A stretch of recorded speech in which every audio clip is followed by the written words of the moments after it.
আসলে ভাই মানুষের অজুহাতের শেষ নাই। এই পাঞ্জাবি যখন 900-1000 টাকা করে বিক্রি করছি, তখন কেউ কেউ বলে ডাকাতি করছি। 200 টাকা 250 টাকা একটা পাঞ্জাবিতে লাভ করে আমরা নাকি ডাকাতি করি। এখন যখন আপনার 600 টাকা বিক্রি করি লস দিয়ে, তখন মানুষ মনে করে যে কাপড় ভালো না।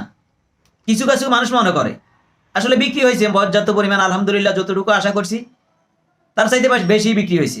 তাও আমার কাছে অনেক প্রোডাক্ট আছে এখনও, যেহেতু আমি 100 পিসের মতো পাঞ্জাবি বানাইছি। নতুন ব্যবসা আমার, আসলে 100 পিস পাঞ্জাবি বানানোটা ভুল হয়েছে। তো যাদের এখনও পাঞ্জাবি অর্ডার করেন নাই বা সন্দেহজনকভাবে করতেছেন না যে এই পাঞ্জাবিটা ভালো হয় না খারাপ হয়, এটা কিন্তু 1000 টাকা, সর্বনিম্ন হইল 900 টাকা দামের পাঞ্জাবি। তাহলে আমি বিক্রি করতেছি, আমার কাছে যেহেতু প্রোডাক্ট বেশি এই জন্য বিক্রি করতেছি। কালকে 4টা পর্যন্ত সময় আছে ঢাকার বাইরে, আর ঢাকার ভিতরে কালকে পরশুদিন পর্যন্ত সময় আছে, পরশুদিন 4টা পর্যন্ত সময় আছে। যাদের দরকার তাড়াতাড়ি অর্ডার করেন। অল্প কিছু পাঞ্জাবি আছে।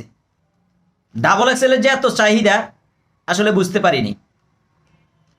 তো যারা ডাবল এক্সেল চাচ্ছেন, আশা করি ইনশাল্লাহ আমি ঈদের পরে ডাবল এক্সেল মাল সবসময় আমার কাছে থাকবে।